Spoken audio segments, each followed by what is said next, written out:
살고 있었다고 생각을 했어요. 왜냐하면 저는 실수를 안 했거든요. 담배도 안 피고 술도 안 마셨고, 제 주위에 심지어 마약하는 사람들도 있었는데 마약도 안 했습니다. 이게 자랑이라고 얘기하기는 좀 그렇지만 저는 그걸 놓고서 그래, 나는 남보다 그래도 거룩하고 교회에서 인정받을 만해. 하나님께서 나를 사랑하시고 기뻐하시고 사용하실 거야. 그렇게 브라질에서 살다가 미국에 왔습니다. 어떤 일이 벌어졌냐면요, 제가 그 교회에서 선교단 안에서 신앙생활을 할 때는 사람들의 눈을 의식해서 제가 죄를 안 졌습니다. 그런데 미국에 오니까 어떻게 돼요? 아무도 저를 몰라요. 내가 뭘 해도 뭐라고 하는 사람이 없어요. 그래서 진정한 저의 모습을 발견했습니다. 바닥을 쳐봤습니다. 그때야 비로소 하나님, 나는 죄인입니다. 하나님밖에 없습니다. 라는 그런 고백으로 제가 하나님 앞에 무릎을 꿇게 되더라고요. 여러분, 여러분들이 생각하는 그 거룩과 하나님이 우리에게 허락하시는 진정한 거룩한 삶은요, 무엇인가 다릅니다. 여러분들이 진정 죄인인 것을 깨닫기를 원하세요. 왜냐? 그것을 깨달을 때야 비로소 여러분이 하나님이 모든 것 되신다라는 것을 우리에게 알려주시기 때문입니다. 감추어진 것 같아요. 신비스러운 것 같아요.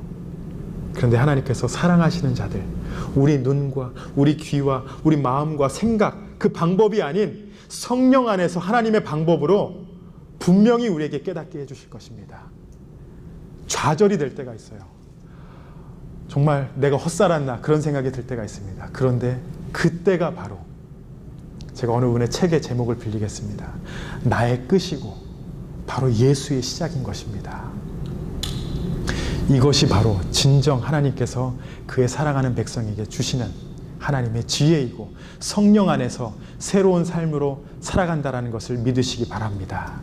마지막으로 하나님께서는요, 이 모든 것을 성령으로 나타나신다는 거예요. 바로 성령을 통해서 나타나십니다.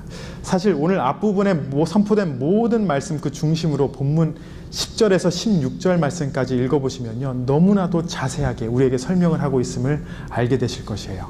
제가 10절에서 16절까지 지난주에 제가 깨달았습니다. 우리 백 지사님과 김홍자 지사님의 목소리가 너무 좋으신데 오늘은 제가 한번 10절에서 16절까지 한번 쫙 읽어드릴게요. 한번 이 구절을 성령 안에서 어떻게 인도하시는지를 한번 들어보시기 바랍니다. 제가 읽겠습니다. 오직 하나님이 성령으로 이것을 우리에게 보이셨으니 성령은 모든 것 곧 하나님의 깊은 것까지도 통달하시느니라. 사람의 일을 사람의 속에 있는 영 외에 누가 알리요? 이와 같이 하나님의 일도 하나님의 영 외에는 아무도 알지 못하느니라.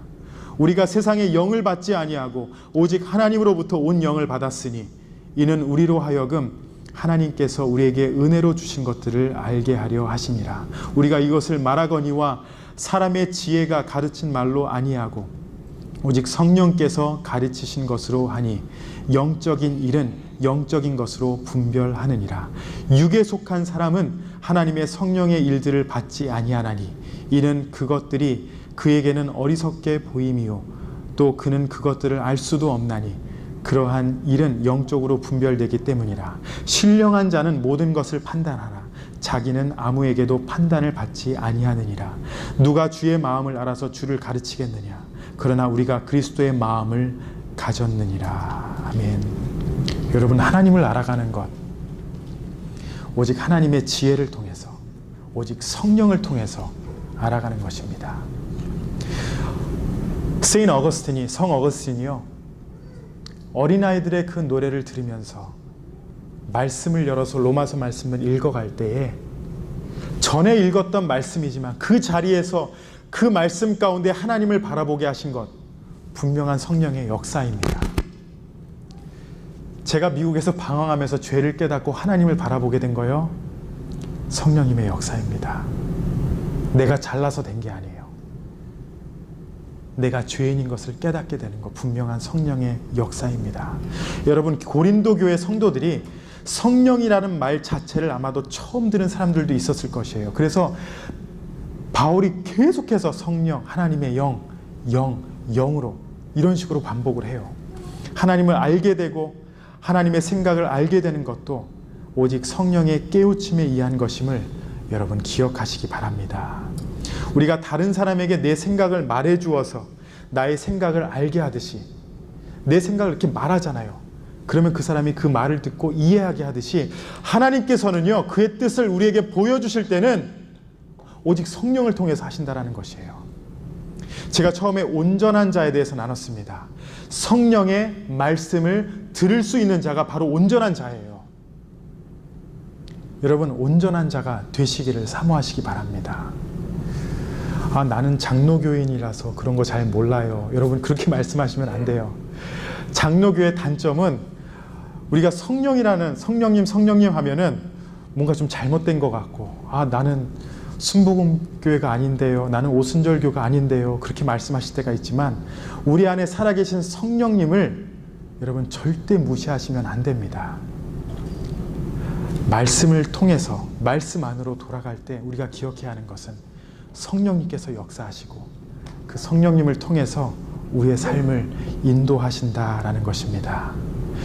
여러분, 성령님은요, 우리의 죄를 깨닫게 하십니다. 우리가 말씀을 듣는 가운데 은혜 받는 것도 성령님을 통해서입니다. 사실 목사가 하는 것은 아무것도 없어요.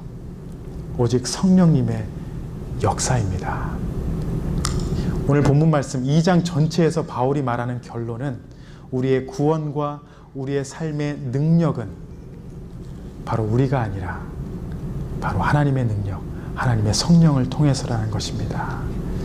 하나님께서 우리에게 친히 역사하시고 계신다는 것을 우리의 지식과 지혜로 깨닫는 것은요, 절대로 불가능합니다. 신학자들이요, 더 은혜를 못 받아요. 왜냐하면 자기의 지식으로 무엇인가를 해나갔기 때문에 실패할 때가 많습니다. 그렇지만 성령 안에서 성령님을 사모할 때는 여러분 분명한 깨달음이 있고 온전한 믿음으로 하나님을 바라보게 되실 것을 믿습니다. 우리 사랑하는 주님의 교회 성도 여러분, 기독교의 신앙을요, 여러분의 작은 생각으로 이해하려고 판단하지 마시기 바랍니다. 여러분, 기도하실 때 한번 이렇게 기도해 보세요. 성령님, 내가 말씀을 좀 깨닫게 해주세요. 성령님, 내가 여러 가지 판단을 해야 되는데 오늘 살아갈 때에 지혜롭게 판단을 내릴 수 있도록 성령님 의지합니다. 이것은 여러분 절대 잘못된 것이 아닙니다. 이게요, 성경적인 것이고 바로 말씀 안에 근거한 성령님을 의지하는 삶입니다. 여러분 믿으세요. 믿음이 먼저입니다.